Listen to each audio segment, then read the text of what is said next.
বৃদ্ধ বয়সে কষ্ট সহ্য করতে না চাইলে এই 4টি কাজ করুন। নাম্বার 1, কারোর ওপর সম্পূর্ণ নির্ভর করবেন না। সেটা হোক আপনার সন্তান অথবা আপনার সঙ্গী।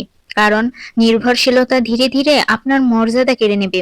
তাই নিজে আয় করুন, সঞ্চয় করুন এবং সক্রিয় থাকুন। নাম্বার 2, আপনি সবকিছু একেবারে ছেড়ে দেবেন না। সেটা হোক আপনার সময়, শক্তি অথবা স্বাস্থ্য। আপনি অন্যদের সাহায্য করেন, ঠিক আছে, কিন্তু নিজেকে শূন্য করবেন না। কারণ মানুষ বদলে যায়।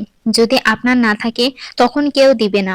নাম্বার 3, অপ্রয়োজনীয় অভ্যাস ত্যাগ করুন, যেমন অপরাধবোধ, বিরক্তি, তেজ ইত্যাদি। নাম্বার 4, আপনার কাছাকাছি কে থাকবে সে সম্পর্কে নির্বাচনী হন।